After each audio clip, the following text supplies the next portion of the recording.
Hello, welcome back. In last episode we have discussed about why the second wave of coronavirus is more dangerous than earlier, and also we have discussed about the Lancet report that confirmed coronavirus is airborne and safety precautions should change immediately to clean the air. One more shocking fact is that the long-term exposure to air pollution has been linked to an increased risk of dying from COVID-19. The study also suggests that people living in the polluted environment are more likely to die with COVID-19, and proportion rate was about 27% in Asian countries. That is really bad. So basically, if we summarize the problem, first one is airborne transmission of COVID-19, influenza viruses and bacteria and other like fungi. And the second problem is this pollution particle may act as a carrier of COVID-19. So it is utmost important to clean the air, especially in closed spaces like home, offices, mall, gym, restaurant, public transport, etc. Also, we have to prepare for the third wave of coronavirus that may affect our children. So it is very important to disinfect our closed spaces.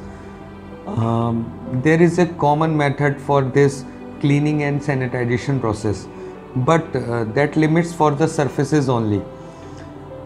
There are also technical methods like UV disinfection technology, activated carbon technology, HEPA filter technology in our market. But in UV rays technology, that disinfect only the surfaces and the things. Also, exposure of UV rays may harm to the human community and also causes of skin diseases and other issues. Activated carbon technology is also used for the surface disinfection. HEPA filter technology may work for air disinfection, but there is a need of filter change in regular time interval that costs around 5 to 6,000. Also, that is not effective for a small sized particle like viruses, bacteria, germs, fungi, whose size is 0.007 micron. So now I will discuss about the solution, what problem we are facing nowadays.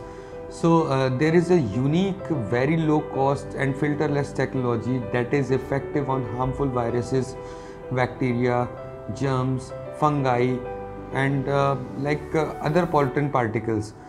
And this technology is known as negative air ion technology. We will discuss about this technology in next episode. That is not harmful for the human community and very power saving device, you can say. In next episode we will understand how negative air ion technology can help us to fight against COVID-19 and different strain of COVID-19. Till then, be safe, stay healthy and follow the COVID-19 government guidelines. Thanks a lot.